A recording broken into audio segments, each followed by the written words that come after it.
Okay, good morning. If you could hear us, please thumbs up or say hello on the chat box. If you are that very brave, open up the microphone and sing good morning. Then we'll take it from there. All right, I can see you. You had a good Friday and you went to church. Good Fridays for church people. So we all went to church, prayed for our sins for the whole year. We'll return next year. We'll be there on Good Friday. And those who go regularly, time and time again, will join you. Yes. But we're back.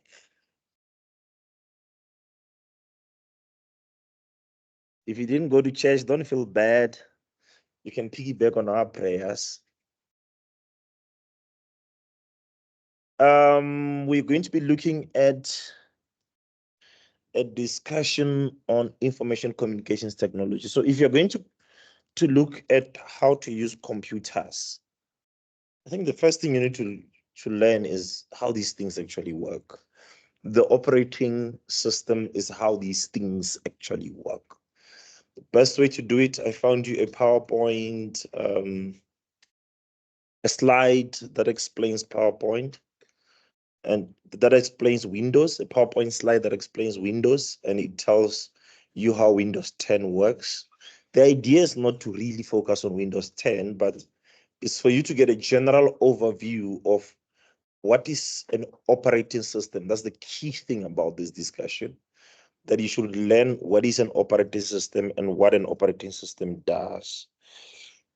Just before we discuss operating systems, you've got with you your cell phone.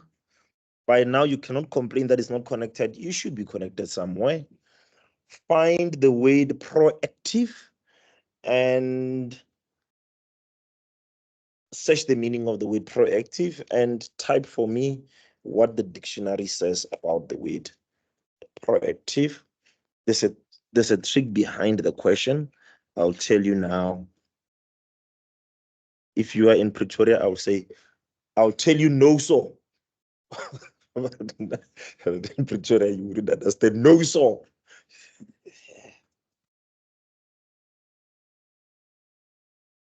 Proactive. When you say somebody is proactive, just find the dictionary meaning and tell us what does your dictionary say about it, so that we can learn what proactive means.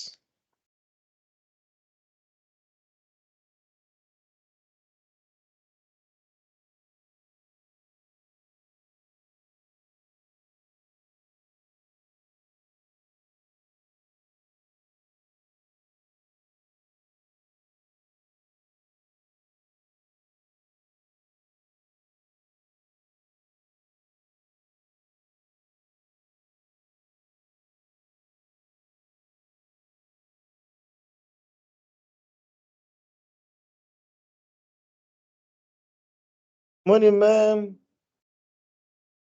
Thank you very much.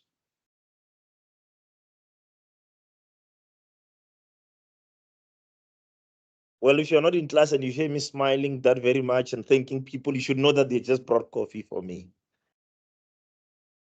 And I hope you've got coffee your way. But find the word proactive. I'll go with what Tamir has said, and Azimuri has also said something there. I'll look at their definitions and we'll go with what they've said and we'll look at those as well. So all your dictionaries say the same thing. Proactive means to make things happen. Okay, find another word then for proactive. 3 different words for proactive. So you'll generally be looking at search the thesaurus or say on Google or something, say 3 different words meaning proactive, and then you can type them up. Then we see what are the other words that mean proactive.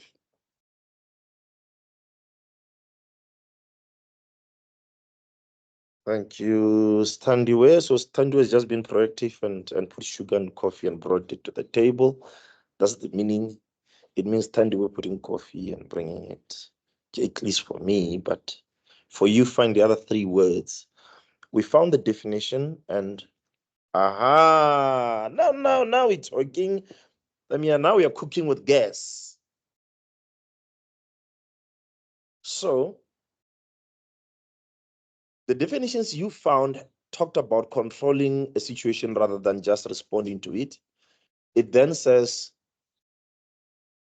when there is a situation, respond, because it doesn't say do not respond to it. Respond. But when you're going to respond, you want to take responsibility and control the situation. So you are proactive, you see.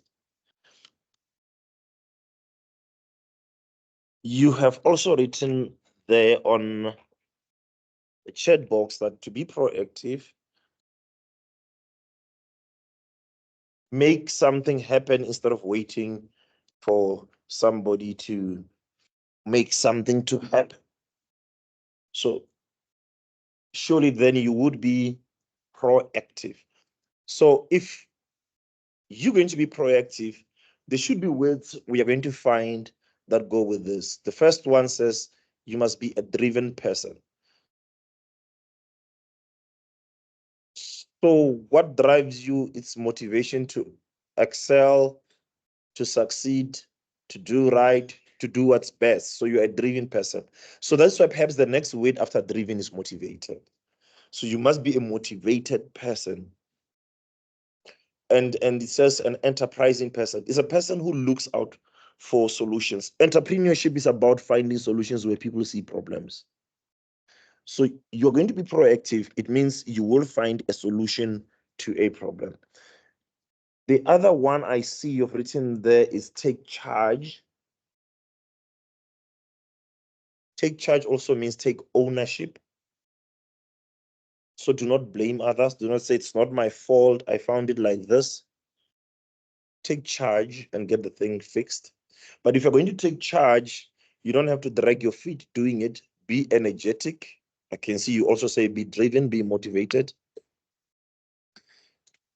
Nokwazi say you get things done. Nolutando says on the definition of proactive is present. I know, Nolutando, I know. Che. You cannot be present. Why? So why am I telling you this? Throughout what we are going to learn, you're going to learn what are the 5, if we find bonus points, will add up to 7 valuable traits of a paralegal. The first one is that a paralegal needs to be proactive. So take your time and look at the idea of proactive, research it, study it. What do you mean by a person must be proactive? Person who has to be proactive is a person, it's like you are a brain reader. You have got a sixth sense. So you fix problems before they even occur. So these are proactive people. So every personal assistant, every paralegal, actually even every attorney, you'd want to think ahead. So legal practice is about solving problems before they occur. It's not about solving problems. So perhaps if you have got a good lawyer should be preventative rather than. There's a good saying. It comes. They said this is what Mahatma Gandhi would have said, that if you are going to go into law to win, then your legal profession is heading the wrong direction. The legal profession is not about winning; it's about resolving problems. So if you enter the legal profession, even as a paralegal, you want to enter that space and resolve a problem. You know, a situation where people come in and they see a problem, then they amplify it. You've seen this I've used the taxi a lot in my life after I graduated from the train. So, so this is what happens in a taxi. They say, yo, did you see that problem? And then they talk about how it's a problem and how it looks like the other problem and how it can be a problem again in the future. Nobody comes with a solution. Everybody tells you what a problem is a problem and how big is this problem. You. And then if you're you're in a taxi from Soshanguve, they'll say, Asesilo, my problem is bigger. So it's like now it's a problem competition. So you want to walk into a legal space and resolve issues. You don't want to walk into a legal space and create issues. So a mind of a legal person is to resolve problems. So if today you're working on information communications technology, the first thing that you first need to know is that computers use operating systems. And when they use operating systems, these operating systems help the computers to function and enable these computers to bring different resources in the environment. So what are computer resources then? An example of a computer resource is, for example, a printer. If a computer has a printer has to be installed. But for that printer to be installed, the printer must be compatible. It must work together with a particular program you're using. If you're using Windows 7, that printer must be able to work with Windows 7. If it doesn't work with Windows 7, then that printer will not work. So operating systems are there as a middleman. They're like a paralegal. They're a middle interface that assists a computer to function. So I'm going to take you through Windows 10, and I'm proactively here in class trying to get everybody to see my slide. Are you able to see my slide online where it says Introduction to Windows 10? Thumbs up, please, if you can see it.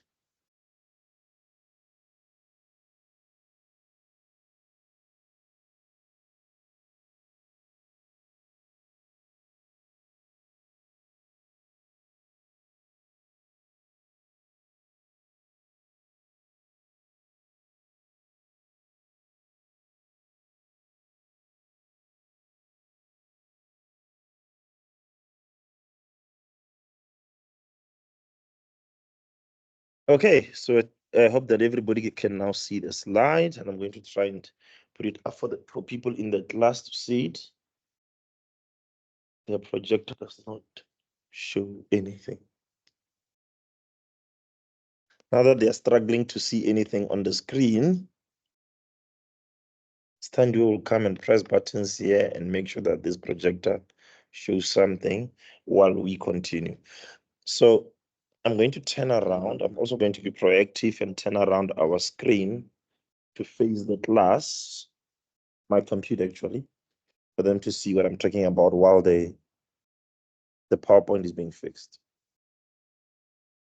So Windows 10 is a Microsoft operating system. It means there are different companies that run computers. You've got Apple, for example, that runs a MacBook and things.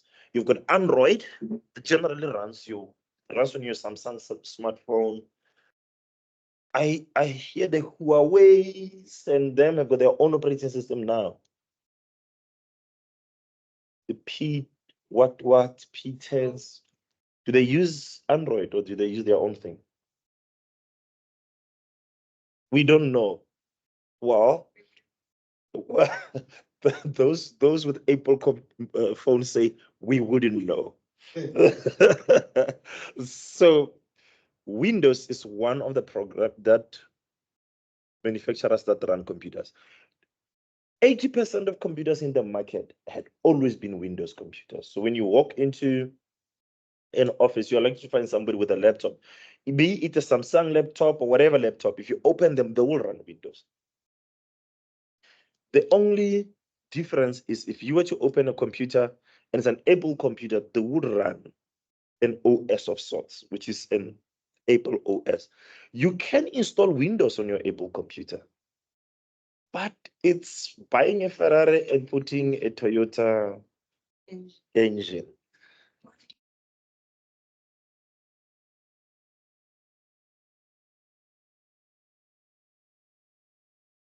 Well, you can, last time we talked about the different levels of operating systems. One of the operating systems is Windows 7, but there was Windows 95 and all those other Windowses that came through. And these Windows programs were running on our computers, and they've been developed over the years to change. And as we're going to work here, I'll show you a Windows 10 and a Windows 7 difference.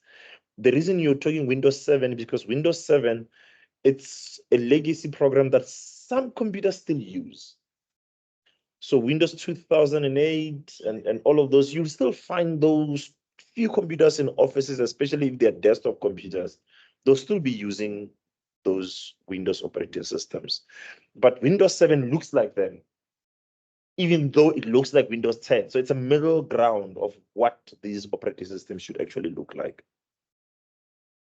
You see, like your Windows 8, it was a very friendly operating system, and it worked for a very long time. Even now, if you were to use a Windows 8 computer and you've never used an old operating system, it will be very familiar because it's got the most features of what you find in a Windows today. But the difference also with Windows 10 is that it runs better, but it's able to give you a better antivirus protection. The one thing about your Windows 8, Windows 95, and them is that they always had a virus issue. So you had to install antivirus and upgrade the antivirus. That doesn't happen on MacBooks. You do hear somebody on a MacBook saying a virus, but it's a very rare situation. But you don't have people in MacBook saying, I'm going to install an antivirus on my computer. It doesn't really happen.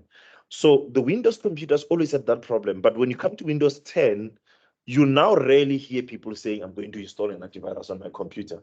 Because now the apps have developed so much that if there is a problem, you are now able to fix the problem immediately online. The Windows 98s and Windows 8 and Windows 7s, they always had a problem that they were offline programs. So if you've had a problem, that's your problem. It's on your computer, and it transfers from one computer to another through a memory stick or other things. Therefore, you are not interconnected with the world. But computers today are very interconnected. When you connect your Windows 10 computer, it's already live. It connects online already. And if there is a virus already online, you can find a virus tool that can clean it up. But if that virus affects the operating system in general, thank you, Mel. She just fixed the projector in class, of course. Then you are able to use an online system to clean up your computer, or the programmers themselves from Windows are able to fix the program and say, install an upgrade. And then you click and the computer upgrades. You've seen this on your phone. Now and then it says an upgrade to fix a glitch. Then something upgrades and then that glitch gets fixed. Well, if you're going to use a Windows computer, you've used it before, you've seen that the key feature about it is it's got a start menu. It's got somewhere where it's a central point where you can find everything. But you should also be able to use different squares on the screen known as tiles. So a window will be divided into different squares or tiles. For you to use a computer, you should be able to search because you store a lot of things on your computer. So that's also one of the skills you should be able to do is to search. You should be able to use task view so that you can see different tasks that you're performing. That's where the word multitasking came from. Remember that it came up a lot with Windows. Windows was able to open 3 or 4 windows at the same time, then you multitask. Sometimes when we are in class, we'll then show you how to use 2 screens at the same time. When I work, I prefer to work with 2 screens. If you work with 1 screen, especially if you are drafting or writing a book, it gets a little bit slower, but you can actually research on 1 screen and write on another. Then I'll show you how to split screens and use different screens. You can actually use more than 1, but that will be very nerdish. You look like a nerd instead of a legal person. 1 screen is enough. Virtual desktops, you can create different desktops that you can navigate and work on. You can actually, and I'm borrowing this thinking from a MacBook, you can actually make your computer to have two different desktop on the same screen. On a MacBook, you can do that. And you can also transfer your desktop from a MacBook and have another desktop of the same computer on an iPad. So move from iPad to MacBook on the same activity as if you were actually using two connected things, but they're actually working virtually. The other one is here and the other one is there. But you also virtual desktop in a sense that when you are in this class, you're now watching me showing you what's new in Windows 10. And when you're watching what's new in Windows 10, you're actually watching on a virtual desktop on Teams. And you're able to see what I'm seeing, but you're not here. But there are also programs like Log Me In. If we go through them, I'll show you how Log Me In works. With Log Me In, you'll be able to install Log Me In on a computer there at your office, Tamia, and I'm sitting here. Then I log in on your computer and use your computer as if I'm sitting with you. I'll be able to go through your documents, type a letter, print it on your local computer there, do everything as if I am there. That's a virtual laptop. It's mostly used by IT people to fix your computer in the event that you're having problems with an application, software, or program. At least your Windows should be able to work fine for them to use Log Me In. Snap enhancements is how do you, windows are all over the place, but how do you move one window to snap to the corner at the right and one on the left? And then you'll be able to use snap enhancements in Windows. Quick access tools, Windows 10 allows you quick access tools. These features, you were not able to find them in your older versions of Windows like Windows 7. Of course, you'll have a new look, personalized looks, themes, desktop. I'm not much interested in those, but what I'm interested in is the actual functionality that you would have. So if you're looking at a Windows 10 computer, it should look something like that. Whereas if you were looking at a Windows 7 computer, it should then look something like that. The point that I'm trying to bring you at is you can see that the one on the left, the Windows 10 computer, on the bottom left, it has got a box with the dots, like 4 blue dots, where you press and you start off and using it. But another thing about it is on the screen, you find tiles. Can you see? There are different tiles there, the one with mail, the one with calendar, the one with an internet feature. They're different tiles, but when you look at Windows 7 computer, doesn't have tiles. It actually shows you a start menu, the desktop, and a minimize window at the top right. So those are the different features and enhancements. We show you this so that if you're working with Windows 7 at your office and all of a sudden your boss gives you their computer should be on a more advanced Windows feature, it should have these features on it. You should be able to navigate and see the difference.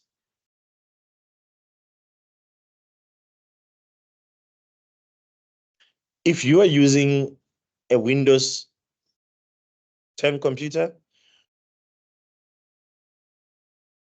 the bottom left corner, I've shown you that you can be able to press the button, the bottom left corner to start. It is actually what I'm talking about here. That's how you get a Windows 10 computers to start it.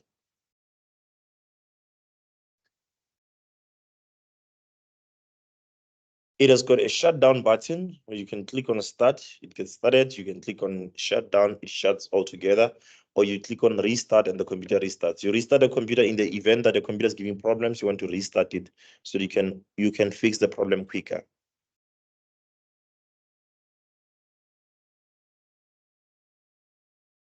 In reality, what I'm talking about is exactly that. So if you were to click the button, this is what will happen. If you're sitting with a Windows computer in front of you, you clicked this would happen, but of course, you'll see different programs.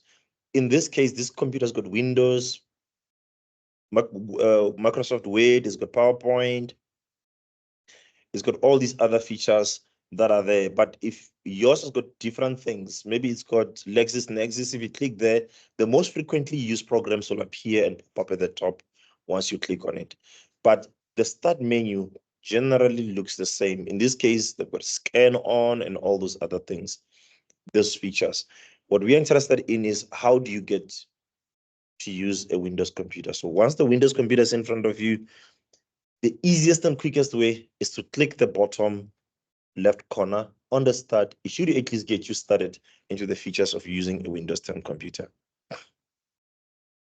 The other way is to use the tiles.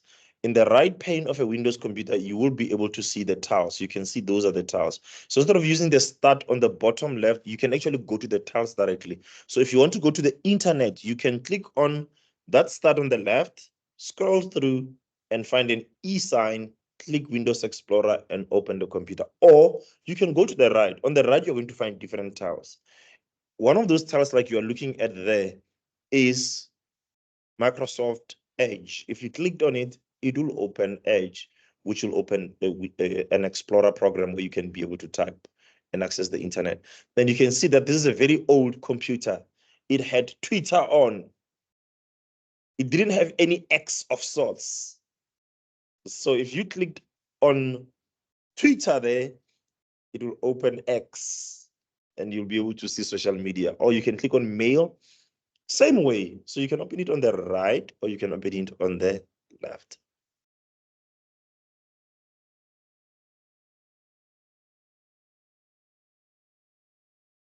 The other feature of a Windows 10 computer is that it will allow you to search.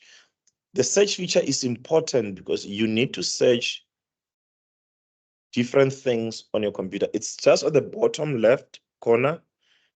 We said you'll find the start, but just next to start is a search feature.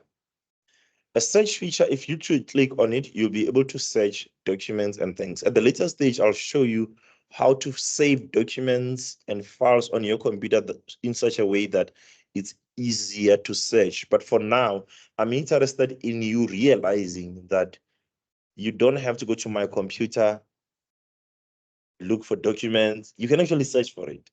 You can simply click and say, notice of motion, Vilagaz. It will show you the different notice of motions, including the Vilagazi one. Then you click on the Vilagazi, it will open.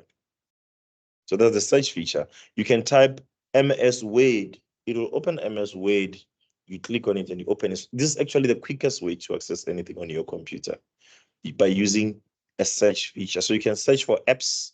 You can search for files. You can even search the internet. You can say open kickoff.com. It will open kickoff.com. And by any luck, when kickoff.com, Kaiser Chiefs would have won by mistake. But no such luck. They will not win by mistake. They will draw. That's the best they can do. All right, so those are the features you can use.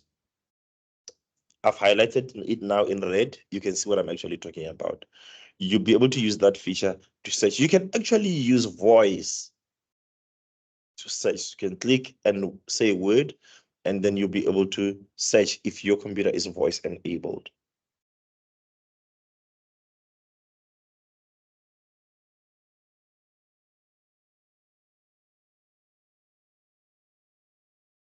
You can also use task view. Task view allows you to put different panes on a window.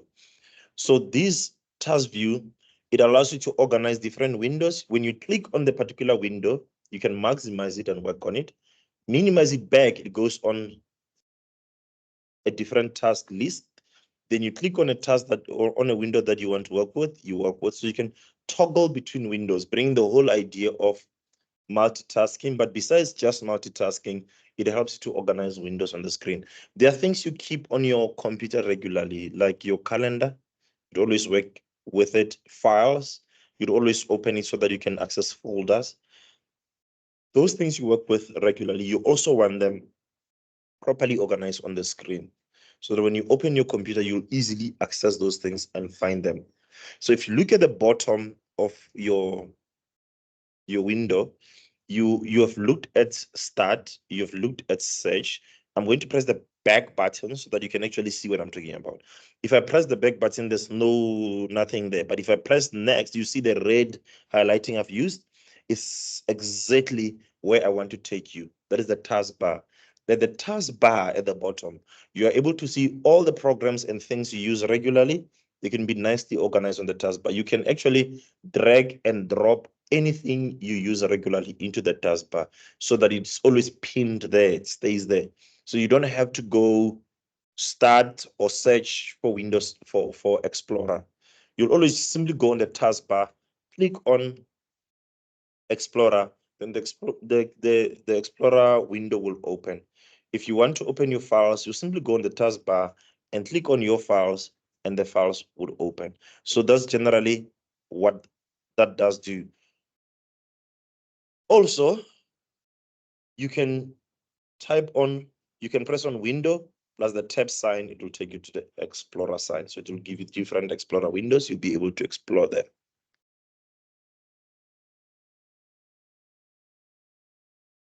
If you're going to use Windows Desktop, it will allow you to use Virtual Desktop. For example, if you need to work on an Excel spreadsheet, you can create a Visual Desktop elsewhere, but here you are typing it on Word. So you are doing the budget. On the one side, it's on Excel, but in front of you, you're also working on Microsoft Word.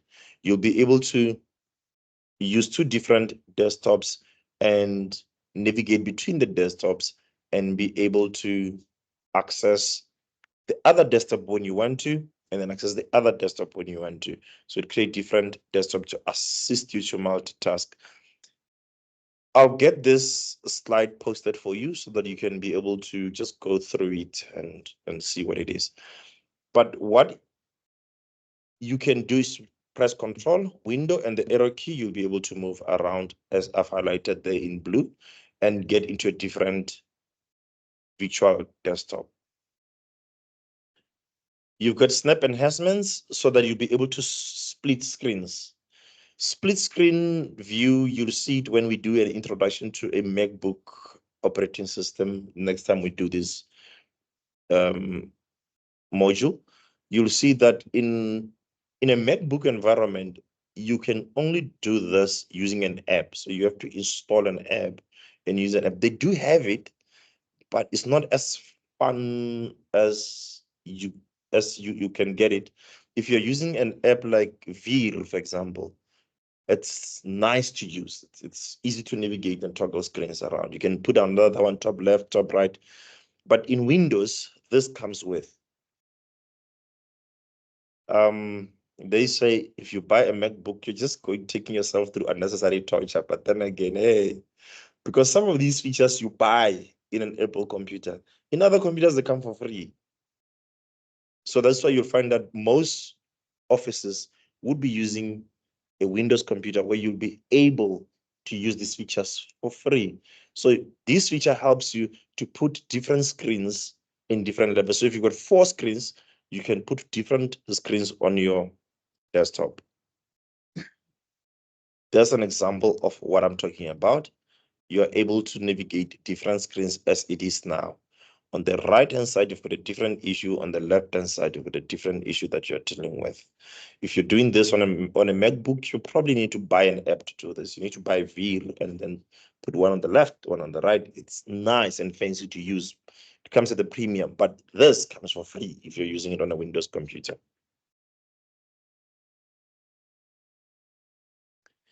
You can quickly access menus by clicking on the start. We've shown you this when we started out, that you can go to start, it will open a taskbar and you can access a menu, or you can simply press the Windows key and X, you'll be able to access a menu. The menu bar will come like that. It will show you different programs, different program features, and different things you need to do in a Windows computer. At the later stage, I'll show you the most important ones. For example, when you click on Run, it will give you a space where you'll be able to type a command. So if you click, for example, Run, and you type command and you press enter, it will open a DOS prompt. where you can be able to type and program something and do things on. At a later stage, I will do this with you on a Windows computer, and then you'll be able to navigate. The other thing is Task Manager. If you clicked on the Task Manager, you'll be able to see different tasks, which is at the bottom of your computer. If you use the control panel, you'll be able to see different applications that are installed, including to install them and to uninstall them. You also see you'll be able to see different utilities. For example, do you have a mouse on your computer installed? Is it working properly and all of that? You can be able to do that. Or you can also click on search. If you click on search, the same as using the search button at the bottom, you are able to search for features. So here, the same features you can actually find at the bottom screen on the taskbar. You can access those features by clicking on them using the start. There are also things like Mobility Center, where I said, for example, if your computer is voice enabled, you can say things and the computer can type them. You set those settings under Mobility Center, where you'll be able to use your computer for people who are unable to type. For example, a person with the one hand, or they don't have hands at all, and then they install a device to speak into a Windows computer. Of course, Windows comes with an elementary feature.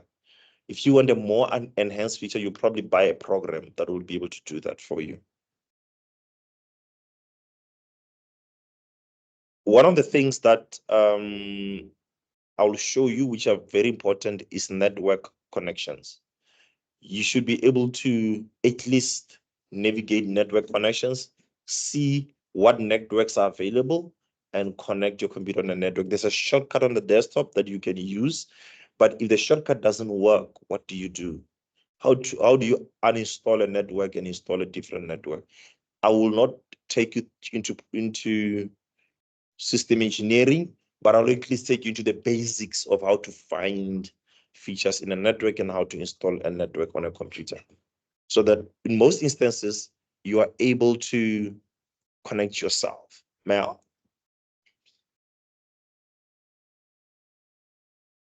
All right, Mel said I should check something on the chat box. I'm moving on down to the chat box.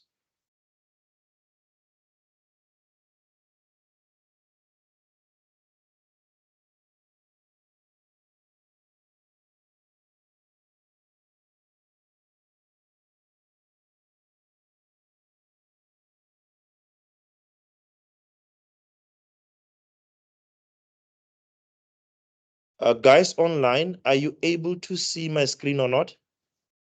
Mel, were you able to see the screen on your computer?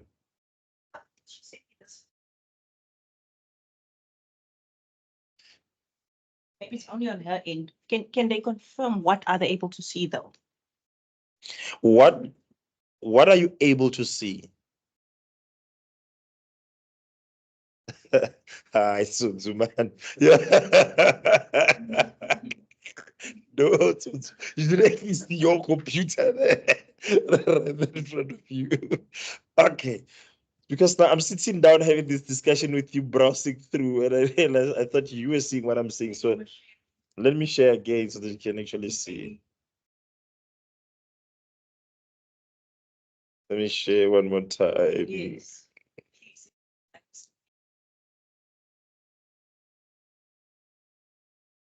See, cancel. It is actually sharing. Is it? I think unshare and share again. Okay.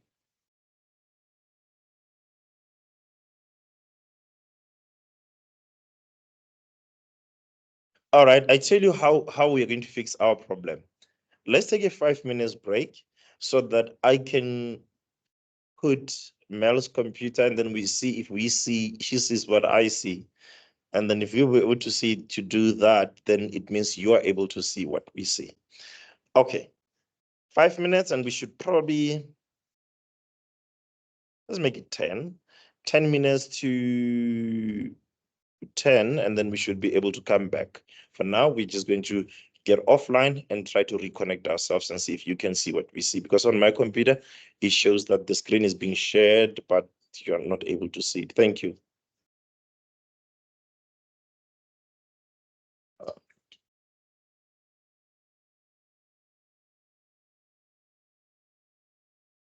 Let's do this. Let's do this.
Okay, we back. Now that you can see our screen, I'm going to take you just a little bit back on slide 4 so that you can be able to see what we're talking about. We were saying in your office, you'll use a Windows computer. When you use a Windows computer, you are likely to use one of these two operating systems. If you're using an older computer, you'll use a Windows 7 computer. If you're using a newer computer, you'll use a Windows 10 computer.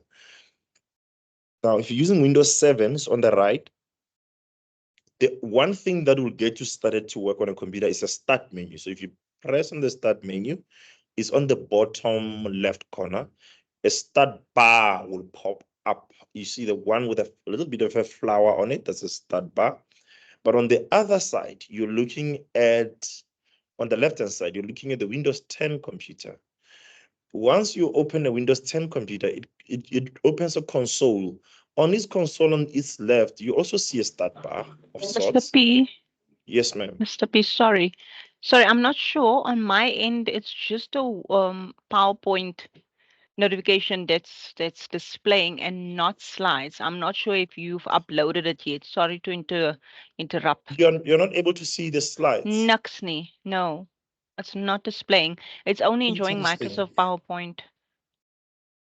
So I'm not sure the rest of the The class, rest of the maybe. group, please say on the chat, what do we see? Because Sorry that I had to hijack the class now because I don't want to have to. perhaps we should move these slides into a PDF and then we I share the think I PDF. think I think that's Because sharing the them best on option. PowerPoint probably could be the problem. I think it must be PDF, then it shares better.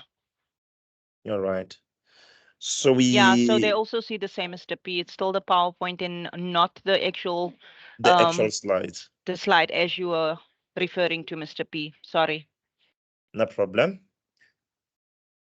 This matter will stand down for another 5 minutes for the court to fix Thank you, things with court. the stenographer and everybody else. Thank you, ladies and Thank you, gentlemen. court. Uh, all right, so let's PDF.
Mel, are you still on?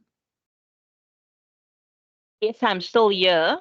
Are you There able to is, see the? I think the Windows 10 and Windows 7 is currently displaying, so I think we are fine. I'm not sure, maybe from the rest of the group, if you guys can confirm on your end, please.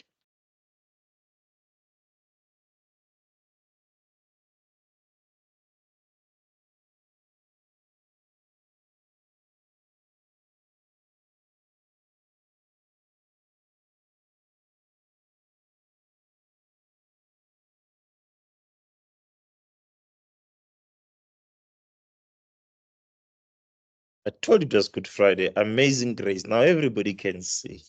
This is cool. This is very cool. All right.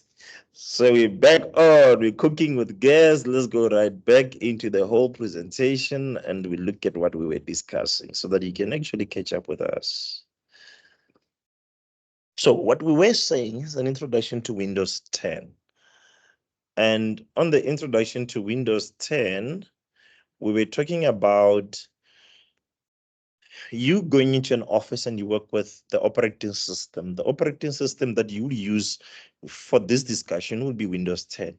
But at the later stage, we'll bring you another, now that we've learned our lesson, we'll only use a PowerPoint slide. We'll actually use a PDF of the slide and show you how an Apple operating system works. But now we just want to take you through a drive-through of how a Windows operating system works.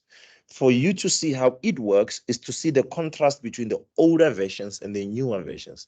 The older versions, Windows 7 on the right, Windows 10 on the left, represents what currently works on Windows as the newer versions of Windows. Of course, you've got Windows 11 now, which is a better feature than Windows 10. But Windows 11 and Windows 10 are not that very different. They carry the same feature. Windows 7 carries almost the same feature you find in Windows 8 and the older versions of Windows. The main feature being that on the bottom left corner, you see where you start up a Windows operating system. On a Windows operating system, which is Windows 10, you get the four blue square tiles. If you click on them, they open a startup of sorts, and they actually open the tiles for you to be able to access the different tiles. The tiles that you see are those blue blocks. So the blue blocks, one of them, for example, being Internet Explorer, Mail, they will carry photos or icons of the programs they work with. In the contrast, if you use Windows, older Windows, Windows 8, Windows 7, the one on the right, if you go to the bottom left of that window, you see the Start button. If you clicked on the Start button, you'll be able to see the Start menu. The Start menu gives you different features of that Windows program. If it's got Microsoft Word, you'll be able to see Microsoft Word where you can click it, calculator and other things. Whereas if you were doing this in Windows 10, you will see the very same things, but they'll be in tiles. And they'll also be listed, of course, in the studies you're going to see at the later stage. And I'm going to move us to the next page so that you can now see what we are talking about. In Windows 10, you'll see that it replaced the features you found in Windows 7 and also in the more advanced one from Windows 7, which was Windows 8. It came out with better features like antivirus features, which we discussed. I'm going to pass that story so that we move on to the next discussion. The features that I'm interested in and that you should be interested in is how to get a start menu. If you go to the bottom left corner, you will find a start menu on any Windows program. That's traditionally where you find them. Using tiles. Tiles are square blocks on a screen, and the square blocks on the screen that will help you to access the screen and access applications. And how to search. Still at the bottom, just after the Start button, you should be able to see a search feature if you're using Windows 10 and Windows 11. If you're using the older versions of Windows, the Start feature is actually in the Start menu itself. So you click Start, and at the bottom, you'll be able to see Search. Task view, you'll be able to see different windows if you clicked those windows on a task view, which is on the Start menu. So if you are using Windows 7 and Windows 8, you'll have a very clear taskbar. It will be gray in color, running through the bottom of the screen. Then in Windows 11 and Windows 10, it's generally also the same bar that runs through, but it's blue. You'll be able to see some shortcuts where you can access programs, and I'll show you now what I'm talking about. Snap enhancements means taking a calculator, putting it on snap it to be on the top right so that it doesn't disturb everything. Calendar to snap it down the calculator. So you stack things right on the window so that you can organize them and use them nicely. Those are step enhancement. Quick access tools will show you how to use the keyboard. Like if you press Window X, you can get into a certain bar. If you press this and this, those are shortcuts how to get there. Through this lesson today, it's a drive-through of what Windows looks like. You will not learn all those features overnight, but once we are done with them and we start using these programs, you'll see that we'll say, for example, by the way, you want to paste, press Control V, and that pastes. So those are the features which you usually find as quick access features on a Windows computer. Where we were is your Windows 10 and your Windows 7 window, they look like that. But look at when you press the start button on a Windows 10 computer, it looks something of this feature. It's able to pop up a start. When it pops up a start, it shows things more like you would have seen on a start menu. But in most instances, it also shows you the frequently used programs. You can see this person uses a scanner, they use a calculator, they use a taskbar and all of those. So those things that are frequently used, they appear, and things that are not frequently used will not always appear. But the more you use something, it joins the ranks of the frequently used thing. But the most important thing is on the right of that screen, you now start to pick up tiles of the commonly used programs, Microsoft Word, PowerPoint, and all those other commonly used features for movies and all of that. They start appearing on the right of a tile bar. So what I'm interested in showing you now is when you go to the bottom right corner, you click that button. It's a start button. It'll open up the taskbar, and it's easily identifiable because it looks like a Windows logo. So if you click on the Windows logo, then you'll be able to do that. But on that button, if you click on it, it also brings other features. It brings features like power feature. If you click on it, you can be able to restart a computer or shut down a computer completely.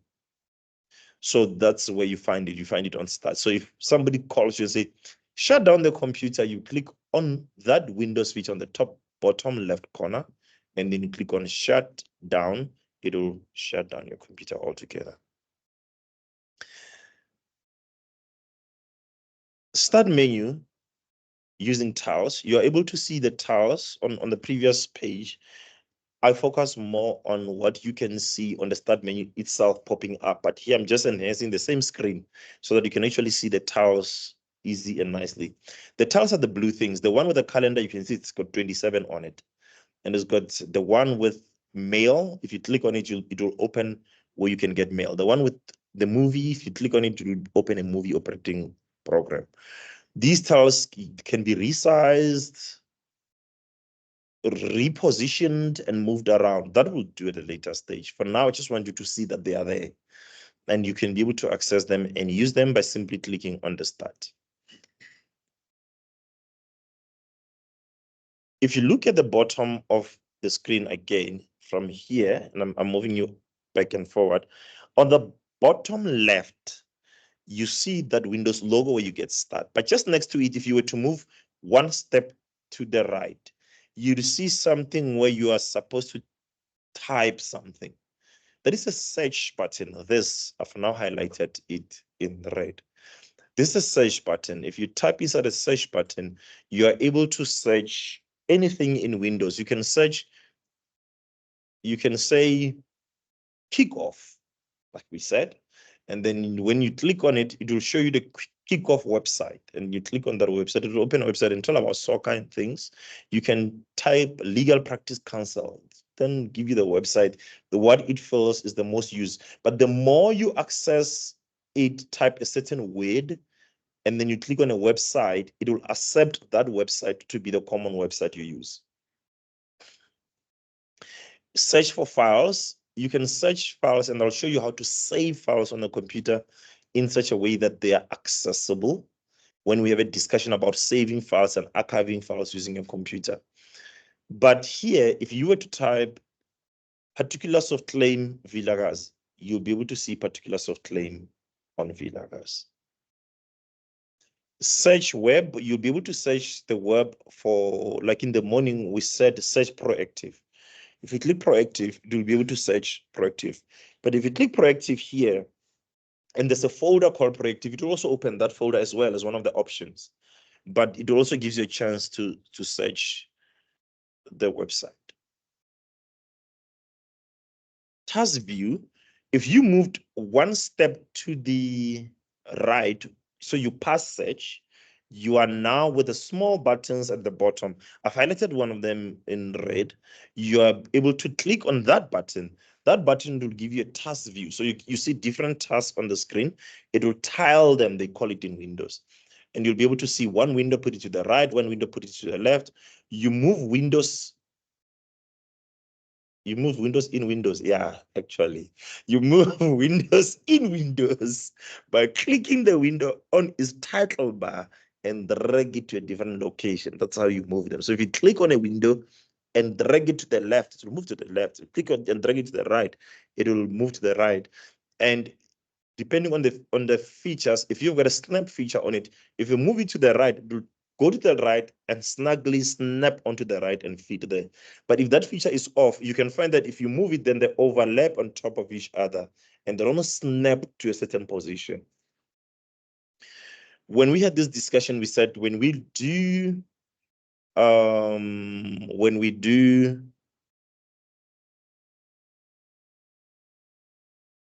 Apple computers, Apple OS, I'll show you how to use programs like Veer.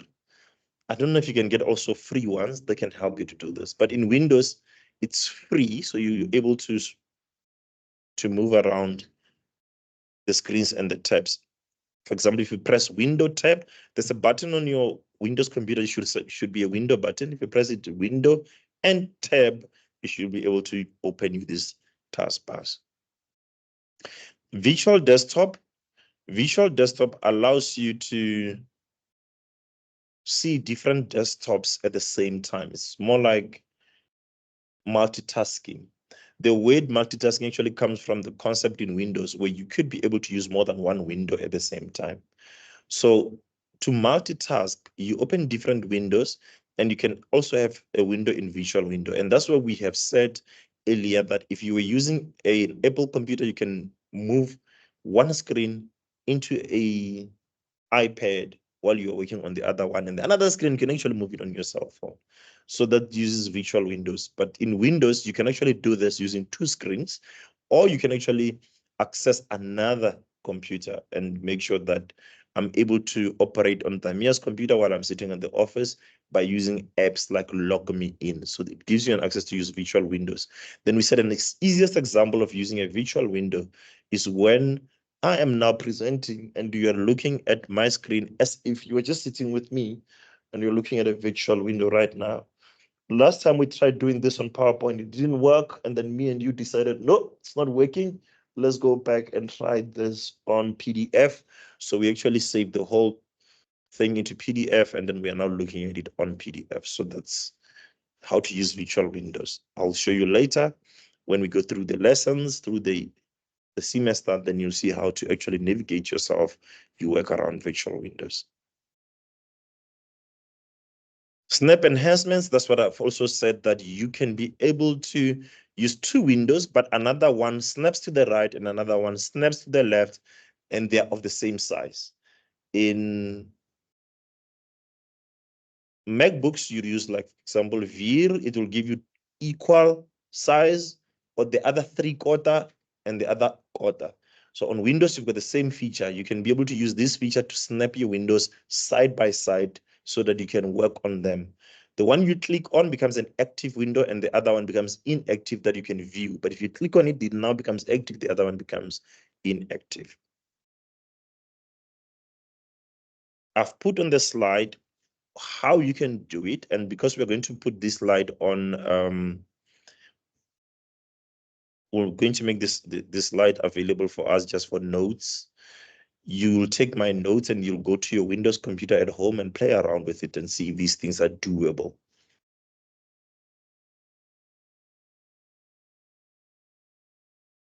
Quick access. You can quickly access things by simply clicking the Start button. We have already explained what is the Start button. I'm just repeating the whole story. But if you click on the Start button, this is where we were to say, if you press the Start button, it will give you a rundown of what is available on that computer. But mostly, it will also give you the features that come with Windows itself. Things like Run, it's a Windows feature that comes with Windows itself. You click on it, it will give you a command line where you type something like old school programmers and you're able to do some programming work on it. I will, when we do activities, play around with this, and then you'll be able to see what it actually does. But I won't take you full on programming, but I'll just give you through an example of what this thing can do. We were talking about networks, how to connect to different networks. You can connect to different networks by going to the bottom right of your computer, click on networks, find available networks, click on a network, then you're connected. But what if there's a conflict of networks and perhaps you want to connect through a cable? You should be able to go to a network feature. How do you go to a network feature? You can go to a network feature by clicking on network connections. You'll see different connections, disable Wi-Fi connections so that you can only use your cable connections, or enable a cable connection if the technician in the office or somebody has disabled it. I'll show you how to do that. I'll show you how to use a control panel. I'll show you how to use a task manager. The control panel where you can be able to find different programs, install different programs, install different features of your computer, a mouse, a keyboard, and all those peripherals. Peripherals meaning tools you can install on a computer, like a mouse is a peripheral, a keyboard is a peripheral. Those things you can install on your computer and make them work as external features that come to your computer. If you go to your control panel, you're able to install these things. We'll show you how to install them at a later stage. There's personal settings. You can set your computer to function in a particular way. You go into personal settings. You can change how it looks. You can change what features come up first. You can change what tiles appear. It's not important if it's just the look and feel, but it becomes important if you wear glasses, like people in my class. Hey, I must get glasses so that I can match. I'm the only one here without. So wear glasses. You would probably prefer a black background with white text. Makes it easier for your eyes. If you put a bright background, it's bad for your eyes. So those small changes make a huge difference. So you will learn how to navigate and work around those.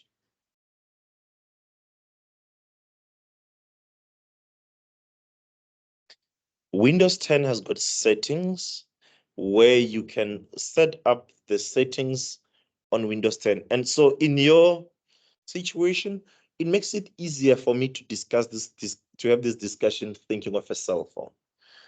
If you go to your cell phone, you can go to settings. If you go to settings, you can change the ringtone and you can change how long a button gets pressed and those kind of things. It's the same thing. If you go to Windows, you can change the settings. The settings on your Windows could be different features like the password.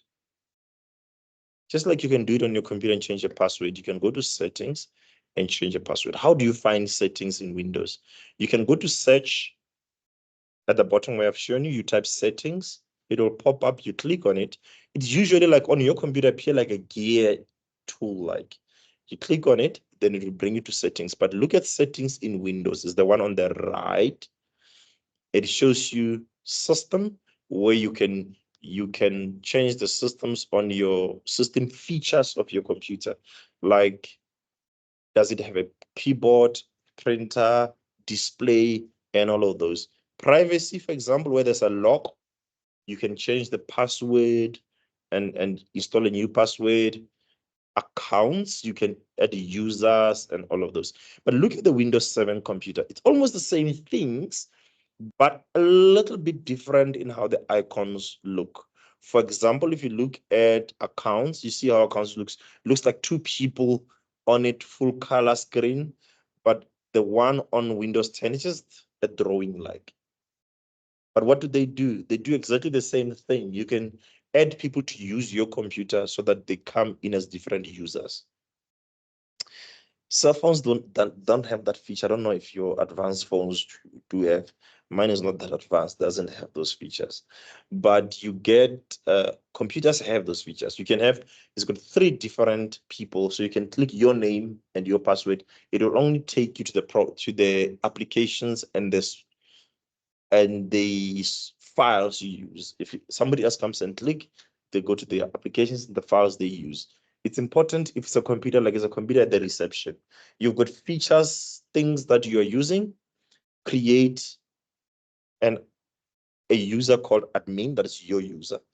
And you've got a feature that you want everybody else to use. You can probably create another one and call it office. And then everybody in the office can just click and then they use that login feature. I will show you how to use different login features.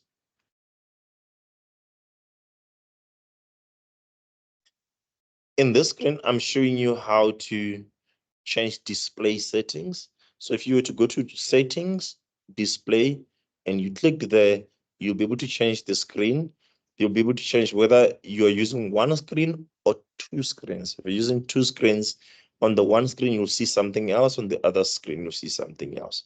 That's dual view when you make the settings on systems. You can also set different devices, like you can add a printer. You can click whether the printer is on or whether it goes off to save time, to save power. For example, if you're using a laptop, remember they will use battery. So you want to see what features are always on and which features are always off, so that you can save your battery life. So including battery life, you can set it up under settings. So when you go to settings, there's different things you can set there. You can set your printers, of course, there you are. You can set up scanners. You can delete printers. You can delete scanners. I won't show you how to install a printer or delete a printer, but all I want to say to you now is those features are available. And here they are, and that's where you find them. So when you go through the screen, you'll find it. Do you worry about installing them now? No. Just worry about, you just get concerned with yourself that it's there. The next thing you want to do is default features. So if you've got 4 printers, which one prints when you click print on Microsoft Word? Printer 1, printer 2, printer 3, printer 4. If you want to make printer 3 to be the one that quickly prints without you selecting anything, you have to go to settings, right click on the printer and click default. That printer becomes a default printer on all programs. But how do you do it? You do it under settings, and then we'll show you at a later stage. But when you're going to do this now at home, you'll simply go to your computer, settings, printers. Please don't touch anything there. Look at it. You'll see at least which one is the default printer. Please don't be a hero and start tinking around with those printers. The next thing, people in the office can't print, especially if you're in a big office. To install those printers is a problem. You need those Minolta people to come and install the printer. So please don't tamper with it. Personalized settings. Here also, you can have different personalized settings. Just a quick tip around personal settings is try as much as possible if you're using an office computer to use default settings. If you can see, this person has chosen the first one, which is the blue background with the windows. It's not too personalized. You can add different things. You can add a picture of Jay-Z and other things if you like. But the moment you do that, it's the office, man. And the office try to limit things to bare necessities. Don't add you at the Bahamas beach. We get it. You were at the Bahamas, but just leave the thing there.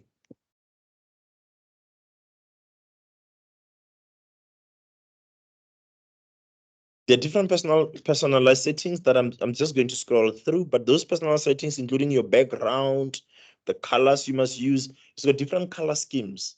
But please, preferably leave it at default. Don't change the color schemes, because color schemes you change, they are related to each other. Sometimes you change the color scheme and then you now go and open something else. It's also blue and the whole thing is blue and you are not able to see. So if you use default color schemes, then they help to change color on the other icons as well. Then they don't affect how the things look.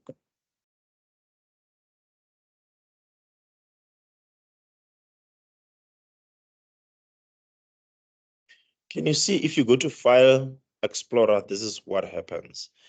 You go to File Explorer, you click on it, you'll be able to see all the files that are on the computer. And File Explorer gives you different locations where you find. For example, if you click PC, you'll be able to see all the storage locations that are on the PC. That will be the drives. If you're using Windows 7, I think in the older versions, it will say My Computer. You click on My Computer, it's the same thing as PC. This PC on Windows 10, you'll be able to see what's in there. Say, for example, if you double click now, documents, you will see all the folders and documents inside documents. If you're using Windows 7 and Windows 8, I'm not sure if this is the same thing on Windows 8, it will say My Documents. And you'll be able to see the same thing as you see here. What is the point of the discussion? The point of discussion is you are able to access all the files and the folders in the computer by going to File Explorer. So you go to File Explorer, you'll be able to access this. To save you time, if you go on a MacBook, if you're using a MacBook, is what we are saying here is what you see on Finder. So if you go to Finder, you'll be able to see the same things that we are looking at right now. It gives you an access to all the files on your screen. How do I log out? We have mentioned this. If you clicked on the button at the bottom that looks like the Windows logo, is the start button. Once you click on it, that button will give you the log out feature. So if you click on it to log out, but if there are programs that are still running, like you were typing a letter and you didn't save that letter, it will ask you if you want to save. Click save. If it doesn't have a name, give it a name and then save it. Please do not just say no. Even if it doesn't mean anything, be of the habit of saving things rather than be of the habit of no. You know what I'm getting at, right? Because you'll type a 15-page document because you're used to clicking no. There you go, no. The whole 15-page disappears. Guys, I've done this before. I write. So you've written the study material, you spend the whole day, and then no. You'll cry tears. There's a way to find it. But hey, prevention is better than cure. You don't want to go Google how to find an unsaved document. Yo. Just save.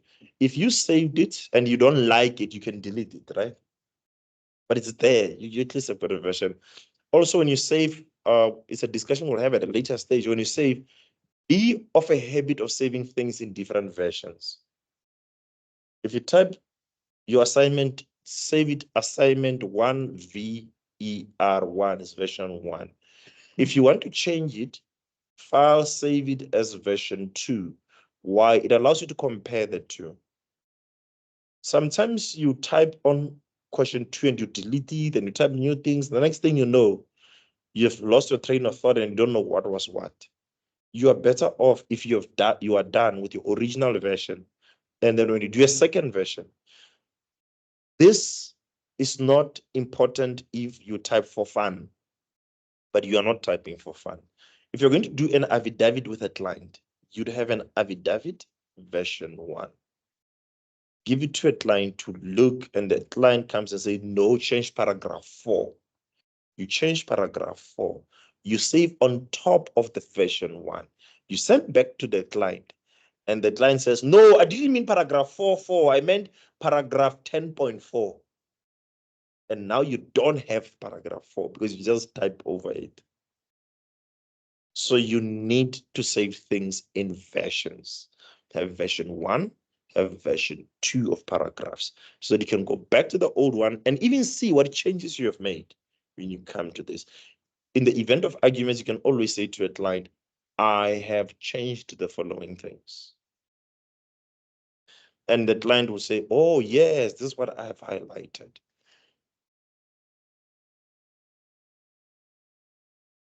How do I switch users? If you log onto your computer, if it's got different users, it will show you different users. If you click on log out and you try to log in, it will ask you to switch into a particular user. It doesn't just log in to any other user. So to switch users, you always switch on the login screen. But if you click start, Windows 7, Windows 8, I think even your Windows 10 should have a feature called switch users. If you click on it, then you can switch a user and go to a different user. And if the other user has got a password, it will then request you to type in the password of the other user. And note, when you switch user, it closes the user on the other side into the user on the new side.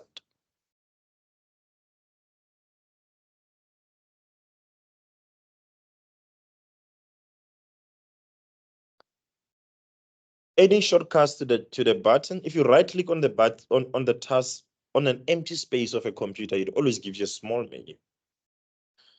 That small menu, one of the features that appear on the small menus we're going to do at a later stage is for you to put a shortcut of a thing. So if you right click on anything on a computer, if you right click on, you click on start, and you can now see Microsoft Word icon, and you right click on it, it will give you the same menu. And once that menu appears, you click on shortcut, it will take that shortcut menu for Microsoft Word icon and put it on the desktop. So next time you go to the desktop, you will find Microsoft Word as one of the shortcuts on the desktop. Of course, you can drag and drop it into the desktop if you want to also put a shortcut. Why I don't like dragging and dropping, at times it moves the thing. So it moves it from one location and put it on the desktop. So I'm better off right clicking it and create a shortcut to it, and the original thing remains where it is. Like if you are typing, you usually use a template for affidavits. You go to my documents, you open affidavits template. If you click and you drag it to the desktop, it will move it to the desktop. If you right click it and you click shortcut, it will create a shortcut, but the original affidavit will be on the folder, original folder where it is. But when you double click on it on the desktop, it will open.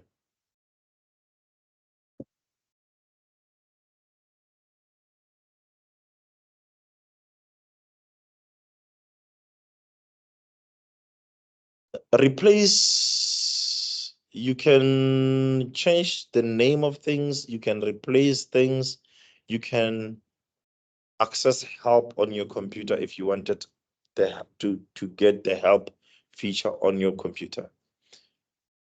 We've included for you the how to get it, but me being me, I'll tell you the quick way. Press F1. If you press F1, you're going to find a help feature on your computer. That's what it does. In other computers, it actually writes. If you see the functional keys at the top, F1, F2, F3, it actually writes which one is a help one. If it's F9, which I know F9 is reset, it will write underneath what it does. So it depends on the size of your laptop. If you're using a bigger laptop, 15-inch and so, they've got space, so they write on those things. If you're using a smaller laptop, you usually will not write what they are. But F1, generally speaking, on a Windows computer, gives you a help. So if you press on F1, you'll be able to access help. Display helps you to make things bigger or smaller. If you go to display settings, you are able to change how to make things bigger or how to make things smaller. So you go to settings, system, display, you'll be able to scale out the layout and change the size 100%, 50%, 200%, 150. But remember, the more you make things bigger, the more you lose. Okay, so you find this weird. Real estate. Real estate means the space on a computer screen. So the more you make things bigger, the more you lose that space. So this, the more you lose real estate. The more you make things smaller, the more you gain real estate, but you lose visibility. So it depends on what you want to do. So if you make it bigger, so you have to now toggle around the window and using resize bars to make sure that everything fits on the window. So you have to scroll using the scroll bar. So you have to scroll to the left, scroll to the right, scroll up and down to find things. But if it gets smaller, you don't have to scroll around. Everything fits on the screen. So you have to find the sweet spot of what works for you to be able to see and not to lose real estate, or to get more real estate by making things smaller, or lose real estate by making things bigger. It depends.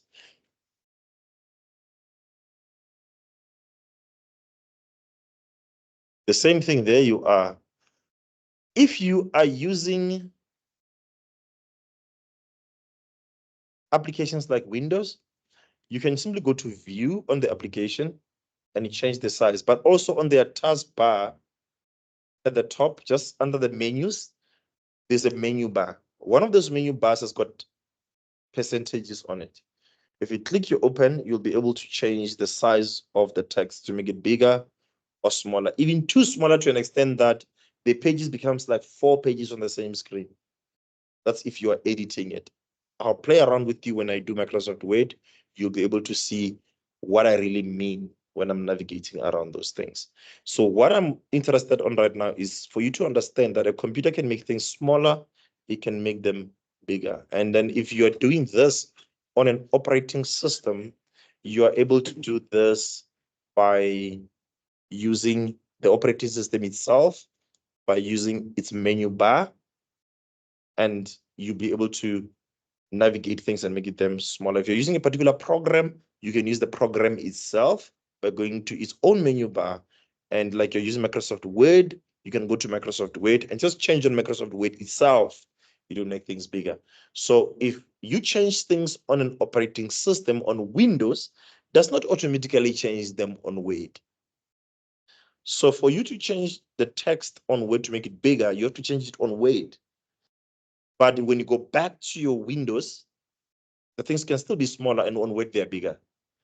So they're two unrelated things. That's why changing it here and what you see through this process, it doesn't change what you see on an operating system like Microsoft Word. Have we discussed everything you can move and manipulate on a computer? No, no, no, no, no, no, no, no, no. There's a lot to discuss.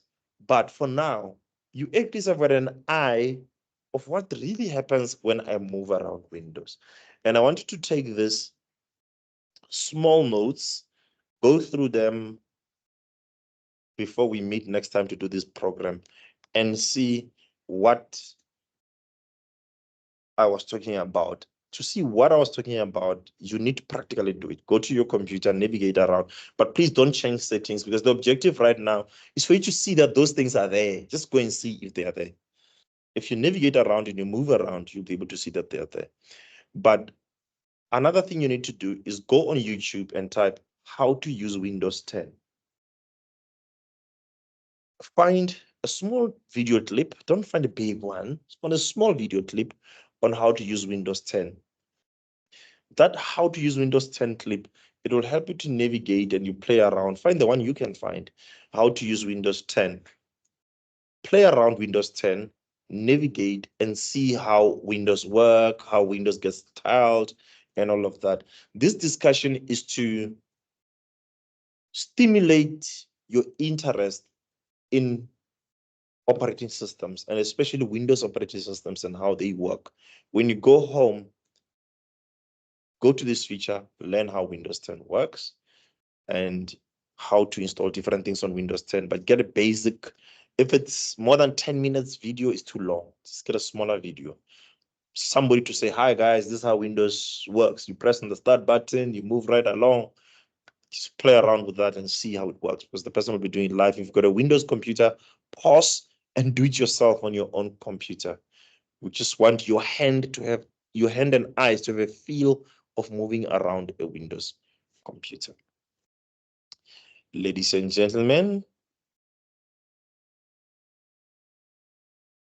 you may ask questions on the chat group, or we may run quickly back into our desks, find those Good Fridays caftines we brought from Granny's house, and we eat all of them right now.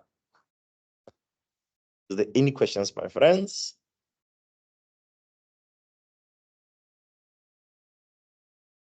WhatsApp groups. Have we, Mel, did we manage to give everybody the WhatsApp groups? If you've got a link, please, you can put it here for everybody to copy and link them into the WhatsApp groups. Mr. P, may I? Yes, please. Okay. Unfortunately, I'm not the one that's coordinating. I think it's the two ladies from your office, both Stanley and KG, that's managing it. But for those who sent me the cell numbers, I've sent it through. But I think not even last week the ladies started a group. What I will do is I'll just ask them again just to share the link with everybody. Thanks, Mr. P. Okay, so I see. I'm just going to see if I cannot have this forwarded somehow.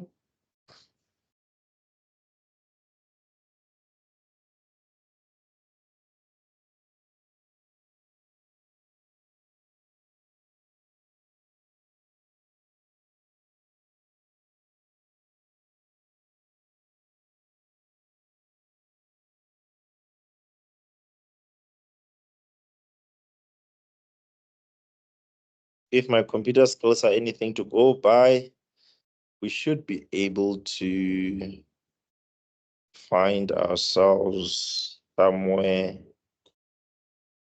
here. Try that if you are in our class and see if you cannot join the group then.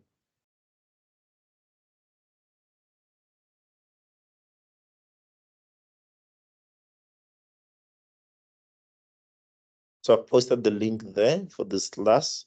So this link is only for the morning class, it's not for the afternoon class. And the afternoon class, I'll use a different link.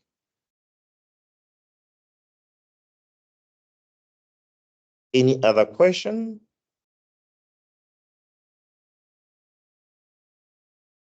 Activity classes will be able will make available assessments. Once the assessments are in place, then we can fully announce when we're starting with the activity classes. This week, we are sorting out the assessments. If we get the assessments done by Thursday, we can then do the next Saturday activity class. But if the assessments are not in place, we'll then not do the activity class because we need the assessments for us to do the activities. So by this Thursday, let's see if you all have got the assessments ready.